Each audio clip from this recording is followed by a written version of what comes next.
हमारी सरकार सदैव कर्मचारी हितैषी रही है। शासकीय सेवकों को उनके संपूर्ण सेवा काल में 3 उच्चतर वेतनमान प्राप्त करने के निश्चित अवसर प्रदान किए गए हैं। इसके अतिरिक्त कई कल्याणकारी योजनाएं भी लागू की गई है। हमारी सरकार ने शासकीय सेवकों के लिए 7वां वेतनमान लागू किया था। इस वेतनमान से संबंधित एरियर्स की तृतीय व अंतिम किस्त के भुगतान के लिए माह नवंबर में माननीय मुख्यमंत्री जी द्वारा एरियर्स की 25% राशि जारी करने का आदेश दिया था। साथ ही उन्होंने आश्वस्त किया था कि शेष 75% राशि का भुगतान वित्तीय वर्ष 2020-21 में किया जाएगा। इस संबंध में आदेश शीघ्र जारी किए जाएंगे। राष्ट्रीय पेंशन योजना के अभिदाताओं द्वारा एवं राज्य शासन द्वारा अभिदाताओं के मूल वेतन एवं महंगाई भत्ते के योग का 10% इस प्रकार कुल 20% राशि सरकार ने 3% अभिदाताओं के पेंशन योजना के खाते में जमा की जा रही है। भारत शासन द्वारा अपने कर्मचारियों के लिए नियुक्त अंशदान को बढ़ाकर 14% किया गया। राज्य सरकार अपने नियुक्त अंशदान की वृद्धि के संबंध में शीघ्र निर्णय लेगी। पुनरीक्षित अनुमान के अनुसार कुल राजस्व प्राप्तियां 1,37,169 करोड़ तथा राजस्व व्यय 1,58,545 करोड़ अनुमानित है। इस वर्ष कोविड-19 महामारी के कारण राज्य शासन की राजस्व प्राप्तियों में पिछले वर्षों की तुलना में भारी गिरावट देखी गई है, जिस कारण से राजस्व आधिक्य रखा जाना संभव नहीं है। राजस्व घाटे का पुनरीक्षण अनुमान 21,376 करोड़ अनुमानित है, जो कि जीएसडीपी का 2.25% होगा। राजस्व घाटा होने के संबंध में एफआरबीएम अधिनियम की अपेक्षानुसार मैं एक वक्तव्य सदन के समक्ष पृथक से प्रस्तुत करूंगा। वित्तीय संसाधनों की कमी को देखते हुए भारत सरकार द्वारा अतिरिक्त ऋण लेने की सीमा स्वीकृत की गई है, जिसमें प्रदेश शासन को राजकोषीय घाटे की सामान्य सीमा 3% के ऊपर विशेष केंद्रीय सहायता के 1,320 करोड़ सहित कुल अतिरिक्त ऋण सीमा 19,353 करोड़ स्वीकृत की गई है। उपरोक्त सीमा के अतिरिक्त जीएसटी क्षतिपूर्ति के लिए शेष प्राप्ति में कमी होने को दृष्टिगत रखते हुए भारत सरकार ने क्षतिपूर्ति अनुदान के एवज में 4,542 करोड़ की अतिरिक्त ऋण स्वीकृत करने की सहमति दी है। इस अतिरिक्त ऋण के मूल एवं ब्याज का पुनर्भुगतान भविष्य के उपकर संग्रहण की प्राप्त होने वाली राशियों में मंत्री जी ये भी बता दें, प्रदेश की जनता पे 2 लाख करोड़ का कर्जा कब तक कर दोगे? परिणामतः राज्य के संसाधनों पर भार नहीं होगा। राजकोषीय घाटे का पुनरीक्षित अनुमान 52,266 करोड़ है, जो सकल राज्य घरेलू उत्पाद का 5.51% है। माननीय अध्यक्ष महोदय, 14वें वित्त आयोग का हॉरिजॉन्टल डिवोल्यूशन के अंतर्गत राज्यों में बंटने वाले केंद्रीय करों में से मध्य प्रदेश के लिए 7.548% की हिस्सेदारी तय की गई थी। मध्य प्रदेश द्वारा 15वें वित्त आयोग को इस हिस्सेदारी को बढ़ाने के लिए अपने मूल ज्ञापन तथा अतिरिक्त ज्ञापन में ठोस तर्क प्रस्तुत किए थे। मुझे सदन को अवगत कराते हुए हर्ष है कि 15वें वित्त आयोग द्वारा वर्ष 2020-21 से वर्ष 2025-26 की अवधि के लिए हमारी हिस्सेदारी बढ़ाकर 7.85% निर्धारित की गई है। इस बढ़ोतरी से वर्ष 2021-22 में मध्य प्रदेश को केंद्रीय करों की लगभग 2,000 करोड़ अतिरिक्त राशि प्राप्त होना अनुमानित है।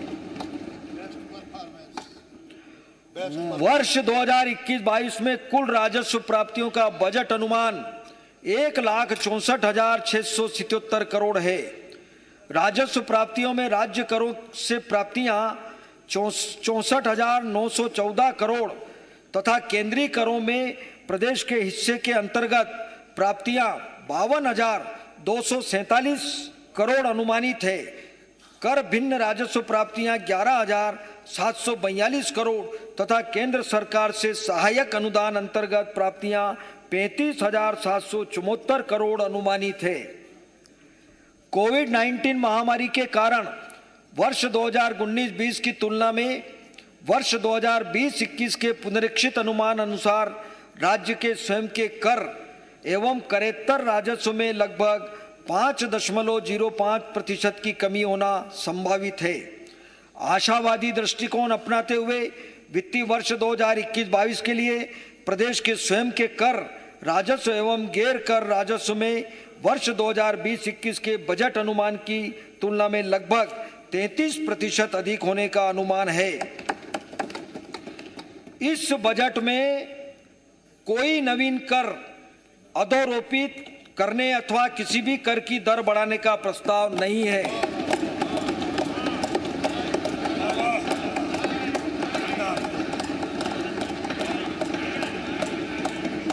वर्ष 2021-22 के लिए कुल विनियोग की राशि जरा बैट कम कर दीजिए, डीजल पेट्रोल पे 2,41,375 करोड़। कुछ भी नहीं है। आपने अभी 3500 वर्ष 2021-22 के लिए केंद्र से लेना था, उसका तो बताया नहीं। 3500 कुल विनियोग की राशि 45,000 करोड़ फिर कर्ज लिया आप। 2,41,375 करोड़ और 25 रुपए कर रसोई राजस्व व्यय अंतर्गत 1,72,971 करोड़ की क्या हालत है गैस तथा पूंजीगत व्यय अंतर्गत 44,152 करोड़ प्रस्तावित है।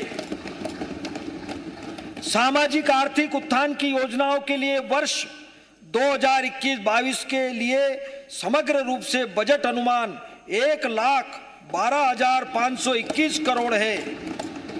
विभागवार बजट अनुमान खंड 1 में उपलब्ध है। शुद्ध लेन देन वर्ष 2021-22 की कुल प्राप्तियां 2,15,954 करोड़ तथा कुल व्यय 2,17,123 करोड़ अनुमानित होने से वर्ष का शुद्ध लेन देन 1,169 करोड़ ऋणात्मक है एवं अंतिम शेष 5,465 करोड़ का अनुमान है। 7% हमारी सरकार में राजकोषीय स्थिति जीडीपी की वृद्धि हुई थी। आपने घाटा एक साल में 31,000 करोड़ का राजकोषीय स्थिति इतिहास में पहला 45,000 करोड़ 15वें वित्त आयोग की अनुशंसा अनुसार जीडीपी हमने साल भर में 15वें वित्त आयोग की अनुशंसा अनुसार 9.37% कम हुई। वर्ष 2021-22 में इतिहास में पहली बार आया जीतू भाई, राजकोषीय घाटे की का बजट लाए हो 4% प्रस्तावित है एवं ऊर्जा क्षेत्र में का प्रयास कर रहे हैं। अपेक्षित कतिपय सुधारों के करने पर अतिरिक्त 0.5% की सीमा स्वीकृत की जा सकेगी। हमें पूरा विश्वास है कि जो भी सुधार निर्धारित किए जाएंगे उसे हम पूरा कर यह अतिरिक्त सीमा की स्वीकृति प्राप्त करेंगे। उपरोक्त को ध्यान में रखकर बजट अनुमान तैयार किया गया है। वर्ष 2021-22 में राजकोषीय घाटा 50,938 करोड़ अनुमानित है, जो कि राज्य के सकल घरेलू उत्पाद का 4.5% अनुमानित है। इस वर्ष 8,293 करोड़ का राजस्व घाटा अनुमानित है। इस संबंध में FRBM अधिनियम की अपेक्षा अनुसार मैं सदन के समक्ष पृथक से वक्तव्य प्रस्तुत करूंगा। हमारे बजट प्रस्ताव में हमने आत्मनिर्भर मध्य प्रदेश के विजन को मूर्त रूप देने हेतु आवश्यक प्रावधान किए हैं। साथ ही सभी जनहितैषी व विकासोन्मुखी योजनाओं को निरंतर रखने के लिए आवश्यक प्रावधान रखे हैं। मुझे यह स्वीकार करने में भी कतई संकोच नहीं है कि प्रदेश के विकास व समृद्धि के लिए बहुत कुछ करना शेष है। हमारी सरकार की यह प्रतिबद्धता है कि हम निरंतर सकारात्मक रहते हुए अपना श्रेष्ठ देते रहे। मुझे पूर्ण विश्वास है कि जिस पुनीत कार्य के लिए जनता ने हमें अपना प्रतिनिधि बनाया है, उस कार्य को हम सभी ईमानदारी व निष्ठा से पूर्ण करेंगे। बजट कर रहा है, नित्य हूं, निरंतर हूं, निराकार में साकार हूं, धर्म हूं, कर्म हूं, विकास का आधार हूं, जीवन उमंग का तान हूं, सर्वहारा का ध्यान हूं।